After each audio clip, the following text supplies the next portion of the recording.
Le corps humain, il est composé d'approximativement 250 types cellulaires différents. On a les cellules de la peau, on a les cellules du cœur, on a les cellules de l'intestin, les globules rouges.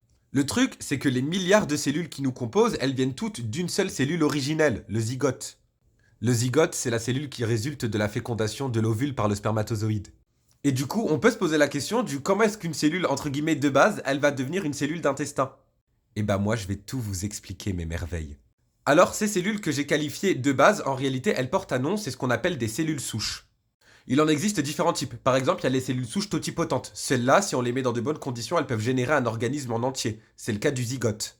Après, il y a les cellules souches pluripotentes. Celles-là, elles sont capables de se différencier en tous les types cellulaires de notre organisme, mais elles ne peuvent pas s'organiser pour créer un organisme en entier. En dessous de ça, il y a ce qu'on appelle les cellules multipotentes. Celles-là, elles peuvent se différencier en différents types cellulaires d'une même classe. Par exemple, les cellules souches hématopoïétiques qui peuvent donner les différentes cellules du sang. Et ensuite, tout en bas du game, il y a ce qu'on appelle les cellules unipotentes. Elles peuvent se différencier qu'en un type cellulaire. Elles sont là pour le renouvellement cellulaire. Par exemple, on en a beaucoup dans la peau. Et c'est ces cellules qui, en se multipliant, vont donner les cellules de peau et qui vont permettre à la peau de se régénérer. Maintenant que j'ai expliqué ça, il faut comprendre comment s'organisent les cellules.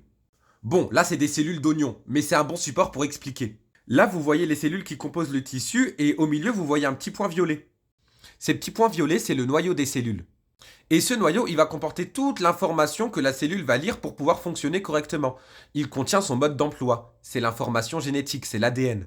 Le truc, c'est qu'on pourrait penser que les cellules de peau, elles ont un ADN pour fonctionner en tant que cellules de peau, et que par exemple, les cellules du cœur, elles ont un ADN spécifique pour fonctionner en tant que cellules du cœur. Mais en fait, pas du tout. Presque toutes nos cellules ont exactement le même patrimoine génétique.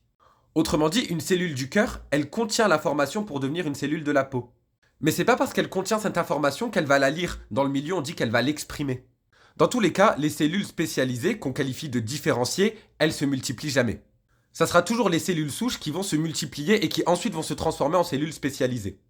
Et ce qui va faire qu'elles vont se spécialiser dans un type cellulaire en particulier, c'est les hormones qu'elles peuvent recevoir, les différents signaux chimiques ou juste leur environnement.